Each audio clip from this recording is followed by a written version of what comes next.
সুতরাং আপনাদের বাচ্চাদেরকে, যেহেতু আমার বাড়ি গোপালগঞ্জ, আমি আমার সন্তানকে সেই ঢাকা থেকেই নিয়ত করেছি ফেরিঘাট মাদ্রাসায় পড়াবো। আমার সন্তানকে যদি আমি এখানে দিতে পারি, দীর্ঘদিন পর্যন্ত পড়াতে পারি, ছোট ছেলে বড় হচ্ছে, নিয়ত করেছি তাকেও পড়াবো, তাহলে আপনি বাড়ির পাশের মানুষ হয়ে কেন এই নিয়ামত থেকে মাহরুম হবেন? আমরা দূর থেকে মাহরুম হচ্ছি না, দূর থেকে নিয়ামত গ্রহণ করছি। আপনি বাড়ির পাশের মানুষ হয়ে কেনই মুস্তাফা কাসেম সাহেবের এই অক্লান্ত পরিশ্রম আর মেহনতের ফসল থেকে আপনি বঞ্চিত হবেন, আপনি মাহরুম হবেন?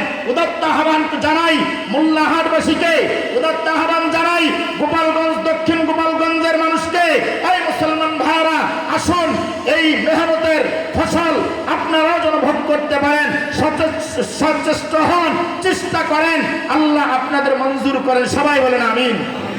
মাদ্রাসার জন্য দোয়া করবেন। মাদ্রাসার জন্য যখন যেটা চাওয়া হয় আপনারা আপনাদের পক্ষ থেকে আল্লাহর জন্য বাজেট করবেন। পারবেন তো ইনশাআল্লাহ? আল্লাহ কবুল করেন। সকলে বলুন আমিন। ওয়া আখিরু দাওয়ানা আনিল হামদুলিল্লাহি রাব্বিল আলামিন। আসসালামু আলাইকুম ওয়া রাহমাতুল্লাহি ওয়া বারাকাতুহু।